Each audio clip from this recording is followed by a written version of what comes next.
Good morning from সামালবং। আজকে আমাদের এখানে লাস্ট দিন, আজকে আমরা বেরিয়ে যাচ্ছি।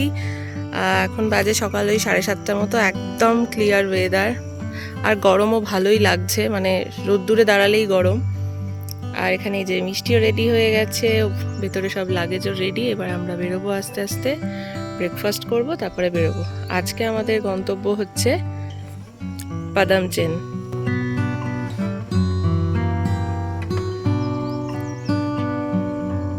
আগের ব্লগে তোমাদেরকে দেখিয়েছিলাম আমাদের যে রুমটা, সেটা আমাদের শেষমেশ চেঞ্জ হয়েছিল। তো চেঞ্জ হওয়ার পরে দেখো আমরা এই রুমটাতে এসেছি। এগুলো হচ্ছে তোমার ডুপ্লেক্স রুম। এই রোতে টোটাল 3টে রুম আছে। তো চলো যাওয়ার আগে একবার তোমাদেরকে আমাদের রুম ট্যুরটা দিয়ে দিই। যদিও রুমের অবস্থা একদমই ভালো নয়, যেহেতু বেরোনো হবে, ভেতরটা একদম পুরো অগোছালো হয়ে রয়েছে। তো চলো যাই হোক তোমাদেরকে এক ঝলক অন্তত দেখাই। তো দেখো রুমের ভেতরে তো চলে এসেছি, আর বেশ বড়সড় কিন্তু এই ডুপ্লেক্স রুমগুলো। আর এখানে সুন্দর একটা ডাবল বেড রয়েছে, তার সঙ্গে মিরর, দুটো বসার জন্য চেয়ার টেবিল। তবে বেস্ট পার্ট যেটা, সেটা তোমাদের এখন দেখাবো। এই এখন আমরা সিঁড়ি দিয়ে ওপরে চলে যাচ্ছি। ওপরেও কিন্তু একটা এরকম ডাবল বেড রয়েছে, আর ওপর থেকে কিন্তু পুরো কাঞ্চনজঙ্ঘার ভিউটা দেখা যায়। এখন যদিও মেঘে ঢাকা, সেজন্য দেখা যাচ্ছে না। তো আমরা যদিও ওপরের পার্টটা ইউজ করিনি, আমরা নিচেতেই ছিলাম। আর কিন্তু যারা এখানে আসবে, এখানে থেকে কিন্তু খুব সুন্দরভাবে ভিউগুলো এনজয় করতে পারবে। তো লাগেজ টাগেজ নিয়ে একেবারেই আমরা চলে এসেছি খাবার এখানে। আর আগের দিন যেহেতু টুকটাক সবারই একটু শরীরটা খারাপ হয়েছিল, বমি হয়েছিল, তাই আজকে আর আমরা লুচিটা অ্যাভয়েড করলাম। নিয়ে নিয়েছি এখানে সাদা আলুর তরকারি, আর সঙ্গে হাতে গরম রুটি, আর উপরি পাওনা হিসেবে এই লাড্ডু।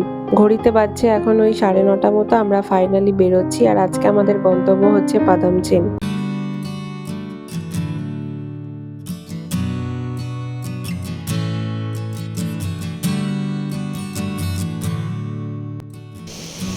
তো এখন 1টা মতো বাজে, আমরা এসে পৌঁছেছি ঋষি চেক পয়েন্টে। আমরা এখন সিকিম ঢুকছি। আর আজকে তো আমার গাড়িতে একটু শরীরটা খারাপ করেছে, বমি হলো। তো কিন্তু এখানকার ভিউটা কিন্তু অসাধারণ। চলো তোমাদেরকে এক ঝলক দেখিয়ে দিই।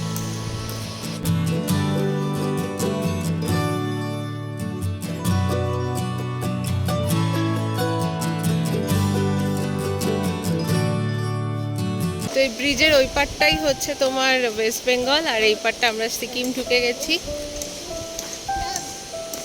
তো এই যে আমাদের গাড়ি দাঁড়িয়ে রয়েছে, এবার আমরা যাব, গাড়ি ছাড়বে।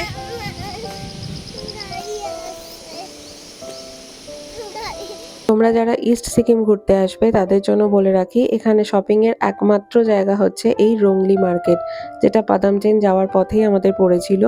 এখন আমরা এখানে সবাই একটু টুকটাক শপিং করে নেব। আর এখানে কিন্তু শীতের সমস্ত রকম আইটেমই তোমরা পেয়ে যাবে, বরং খুব রিজনেবল প্রাইসে পেয়ে যাবে, যেটা কিন্তু গ্যাংটকের ম্যাল রোড বলো বা দার্জিলিং বলো, একটু হলেও তোমার দামটা বেশি থাকে। এখানে কিন্তু প্রায় সব দোকানেই একই দাম বলছিল। এই তোমার স্কার্ফ, স্টোল, এগুলো সব 200-100 করে বলছিল। আর জ্যাকেট মোটামুটি তোমরা পেয়ে যাবে 400 টাকা থেকে স্টার্টিং।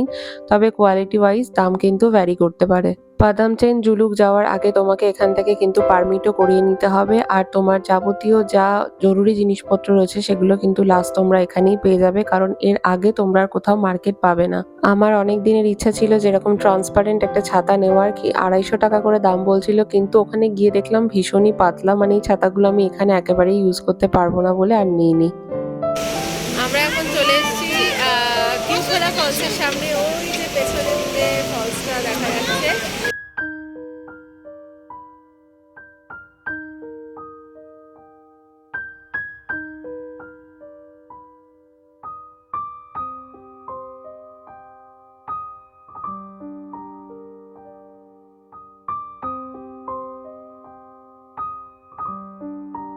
কিউখালা ফলস দেখার পর আমাদের গাড়ি লিংথাম নিমাচেন পেরিয়ে এগিয়ে চললো পাদামচেনের দিকে। নিমাচেন ভিলেজে ঢোকার আগে আমাদের কিন্তু 100 টাকা করে এন্ট্রি ফি দিতে হয়েছিল পার গাড়ি পিছু।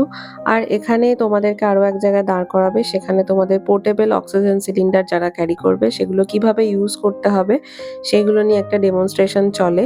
কারণ ওপরের দিকে গেলে অনেকেরই একটা শ্বাসকষ্টের প্রবলেম হয়, তার জন্যই এই ব্যবস্থা। প্রায় 1.5 ঘন্টা 1.25 ঘন্টা জার্নির পর আমরা ফাইনালি এসে পৌঁছেছি আমাদের পাদামচেনের হোমস্টেতে। আর গাড়ি থেকে নামার পর এত সুন্দর একটা ভিউ দেখে পুরো জার্নির ক্লান্তিটা এক নিমেষে যেন কোথাও চলে গেল। এই ভিউটুকু পাওয়ার জন্যই কিন্তু বারবার পাহাড়ের বুকে ছুটে ছুটে আসা আমাদের।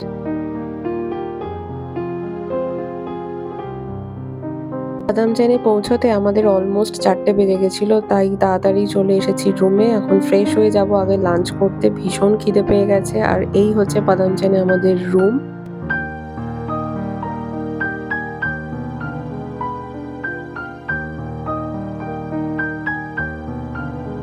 আমরা কিন্তু এখানে ওয়ান নাইট স্টে করব বলেই এসেছিলাম, কিন্তু এখানে আসার পরে মনে হচ্ছে যে আরো একটা দিন বাড়ালে ভালো হতো। কাল সকালেই আমরা বেরিয়ে যাব জুলুক, ছাঙ্গু লেক, নাথাং ভ্যালি, গ্যাংটকের উদ্দেশ্যে। ব্যালকানিতে দাঁড়িয়ে বাইরের এই ভিউটা দেখে যেন মনটা কোথাও গিয়ে একটুখানি হলেও খারাপ হয়ে যাচ্ছে। এটা ভেবেই যে কাল সকাল হলেই আমাদের এই এত সুন্দর জায়গাটা ছেড়ে চলে যেতে হবে, ফিরে যেতে হবে আমাদের সেই ব্যস্ত জীবনে, কারণ আমাদের ট্রিপ অলমোস্ট শেষের দিকে।